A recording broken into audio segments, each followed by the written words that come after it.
Hi everyone, I'm Rincey and this is Rincey Reads. Today I am finally going to talk about Moby Dick. First, I want to just say a quick thank you to everyone who participated in Ahab August. I really appreciated having other people along for the ride as I read Moby Dick. It was great reading everyone's comments and thoughts, especially the more fun and silly ones, of course. Also, I'm going to link down below to Candace's video that she made talking about Moby Dick. It's really fantastic. I highly recommend checking that out if you haven't already. So yeah, Moby Dick. A lot of you guys have been waiting for me to put this video up and I apologize for taking so long. I just have been lazy. So I knew basically nothing about this book going into it, at least as little as you can know about a classic. I knew it had to do with a whale named Moby Dick. I knew it had to deal with Ahab, who was a sailor who was obsessed with Moby Dick and killing him for some reason. I wasn't completely sure why. But this book turned out to be so much more than that in both the best and worst possible way.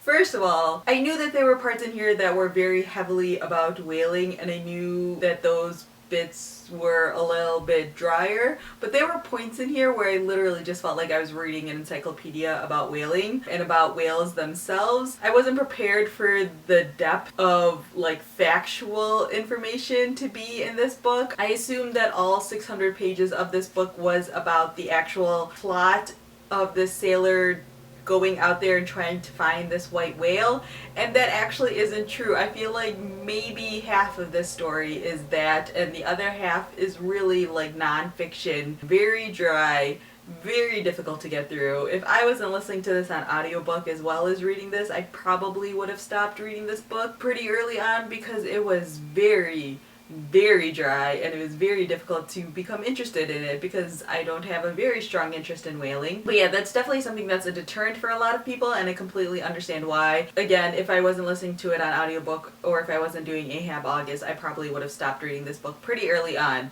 which I think would have been a detriment to me because in the end I did like this book, but I liked it because of the plot, not because of those sections. Max from Well Done Books was tweeting at me a couple of times while I was talking about Ahab August, and he was just mentioning the fact that all of those nonfiction sections were particularly impressive when you consider the date that this book was published and written and how he was able to gather all of that information without, you know, the modern resources that we have today. And that is definitely for sure. Like, I can definitely appreciate the amount of research and effort that Herman Melville must have put into this book in order to get all of that information, but at the same time that doesn't mean that it's easy to read by any means. When it comes down to the actual main plot of the story, this book is actually a lot of fun. I didn't expect it to be quite as funny or exciting as it was, but it turned out to be. The sailors in here are kind of crazy in the best possible way. They're all like super entertaining, super over the top. They're all exactly what you would expect out of a stereotypical sailor. There's one point where one of the people on the ship starts preaching to the sharks.